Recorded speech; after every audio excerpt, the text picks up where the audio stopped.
Olá, tudo bem? Meu nome é Leandro Dourado. A gente vai fazer esse vídeo hoje falando sobre técnicas de leitura e a importância da leitura. Primeiramente, eu gostaria de falar que uma boa leitura faz com que você possa desenvolver melhor suas ideias, interpretar melhor o mundo, falar melhor e se expressar de uma maneira mais profunda em tudo que você faz na sua vida. Resumindo, aquela pessoa que lê, mas não somente lê, que lê bem, tem a capacidade e a oportunidade de viver uma vida muito melhor e mais profunda. A primeira coisa que eu gostaria de falar é que, a segunda coisa, né, é que existem tipos diferentes de leituras. Por exemplo, nós podemos ler algum livro que traga uma distração, que faça com que você tenha momentos prazerosos. Por exemplo, eu poderia citar como exemplo o livro do Sherlock Holmes, os romances de uma maneira geral, que não são livros que vão trazer de forma profunda grandes conhecimentos, mas são livros que você pode ler depois de um dia de trabalho, depois de um dia de cansado. Esse é um determinado tipo de leitura. Existem outros tipos de leitura que vão trazer conhecimento para a sua vida. Por exemplo, você pode ler um livro Ditos e Feitos Memoráveis de Sócrates, escritos por Platão, que fala através de diálogos a história de Sócrates e suas propostas filosóficas, e vão fazer com que você reflita na sua vida. Por exemplo, livros de história que falam sobre a Segunda Guerra Mundial, que falem sobre outros fatos históricos, que vão trazer dados e subsídios para que você possa ter uma compreensão melhor das coisas. Então, são tipos diferentes de leitura que nós podemos fazer. O que eu gostaria de falar, que é muito importante, que algumas pessoas às vezes negligenciam, é que você não tenha preguiça ao começar uma leitura. Então, eu faço assim e gostaria de sugerir que, ao ler, você utilizasse como ferramenta uma lapiseira ou um lápis para você marcar aquilo que você acha mais interessante, para você frisar algumas ideias, e com um papel à parte em branco, ou mesmo na página final do livro. Alguns livros vêm com as páginas finais em branco, e justamente para isso, para que você possa fazer algumas anotações ali. Por exemplo, na página 5 ou 6 do livro que você achar interessante, você vai até o final do livro e coloca lá, página 6, de uma forma sucinta, tal coisa é interessante. Ao passo que quando você terminar de ler o livro, se você tem ali alguma informação que te marcou ou que seja interessante, que você acha para você, você não precisa ler o livro todo novamente. Você vai simplesmente ao final da página ou na marcação diferente que você fez, um papel à parte, e você tem ali todas as informações necessárias, enxugando aquele livro de forma que você tenha rápido acesso a tudo aquilo que você acha interessante.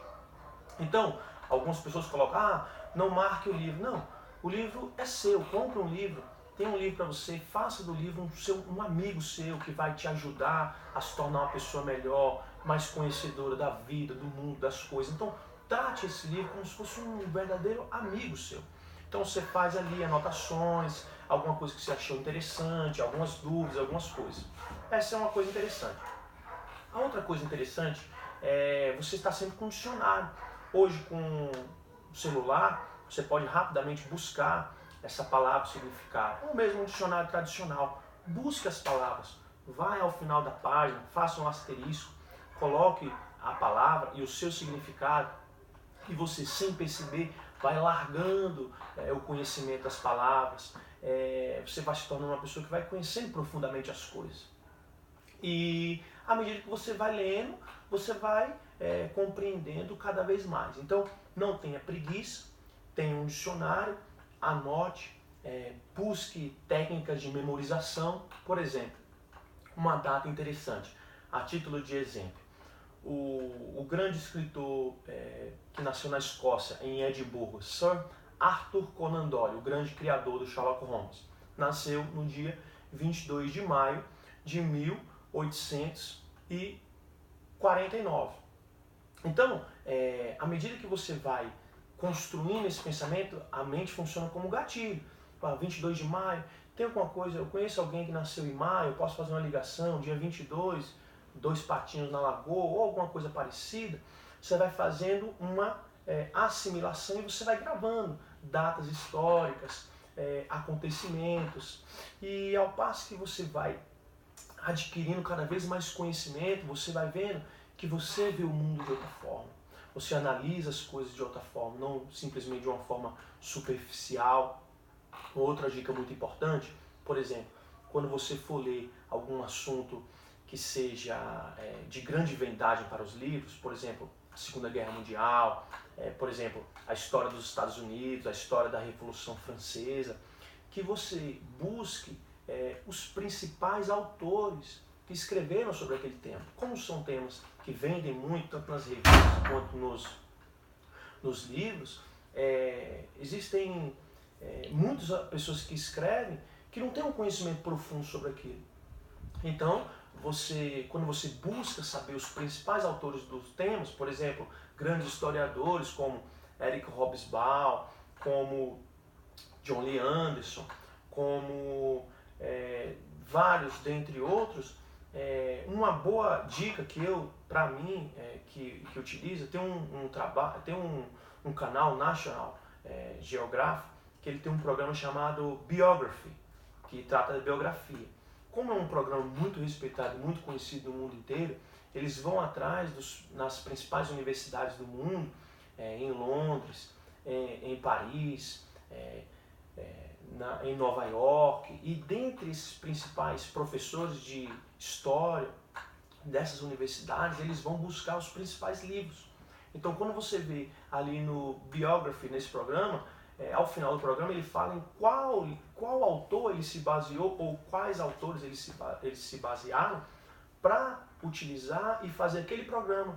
Então, ali você tem um bom referencial, a título de exemplo, de uma busca de um grande autor que escreveu sobre um tema. Por exemplo, são temas recorrentes. Você vê frequentemente nessas revistas semanais, pelo menos 2, 3 vezes ao ano, uma falando sobre o Hitler, falando sobre o Churchill, falando sobre o Frank Roosevelt. E muitas vezes pessoas que não dominam muito bem o tema, mas como são temas de boa verdade, algumas pessoas se lançam a escrever e você vai atrás e se você não se policiar e não buscar conhecer os grandes entendedores dos temas, você vai buscando livros e revistas que falam totalmente superficial, que não vão te aprofundar. Então, uma vez eu fui a Lisboa e eu vi numa estação de metrô uma coisa que me marcou muito, de um pensador, não me recordo o nome agora do pensador português. Ele disse o seguinte: um dia entrei em uma biblioteca e enumerei todos os livros que eu gostaria de ler.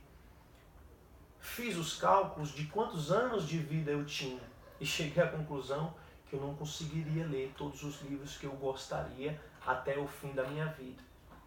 Então, que a gente possa buscar temas que possam engrandecer o nosso conhecimento e não perder tanto tempo com livros de pessoas que não dominam bem a área. Uma outra técnica que eu utilizo é ler 3 livros ao mesmo tempo, 4 livros. Como funciona? Por exemplo, eu leio um livro de história e durante 2 horas eu me debruço sobre esse livro.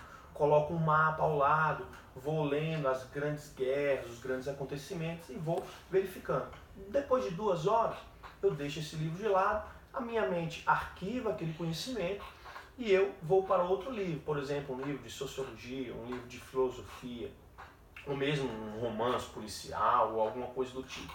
E aí eu trabalho, leio mais 2 horas nesse livro, paro e vou trabalhar. Então a minha mente funciona, cada vez mais que eu vou utilizando, vai trabalhando com arquivamentos.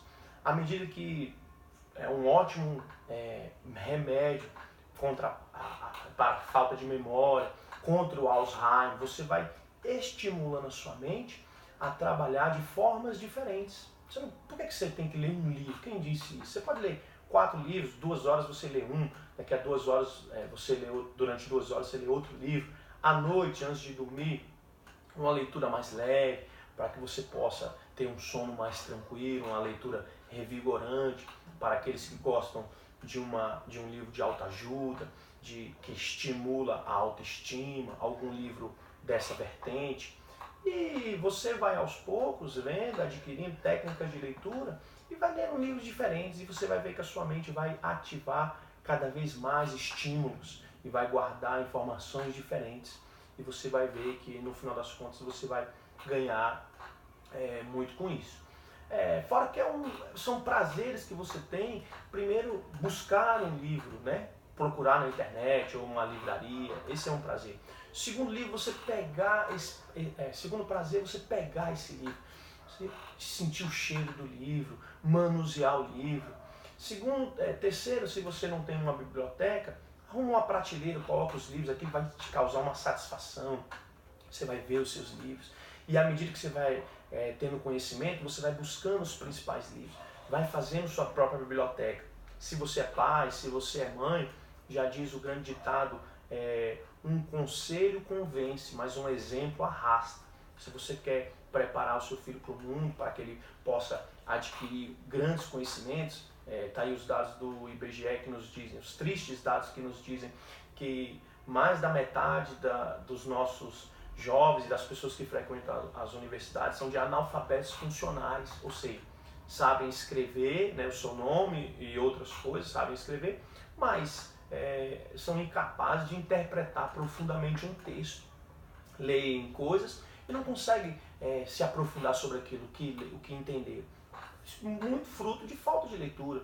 Então, à medida que o seu filho vai vendo você lendo, ele vai sendo estimulado também. Tudo aquilo que o pai faz, o pai e a mãe fazem de uma maneira ou de outra, o filho se espelha, principalmente nas primeiras idades. Então, à medida que você vai lendo, se informando, seu filho vai observando e vai adquirindo essa técnica de leitura e esse gosto pelo conhecimento também. Essas eram palavras iniciais que a gente gostaria de falar sobre técnicas de leitura, sobre formas de aprendizado, que depois a gente vai estar falando e fazendo outros vídeos também sobre esse tema. Gostaria de deixar um grande abraço a todos e que a gente possa se ver novamente em outros vídeos. Forte abraço!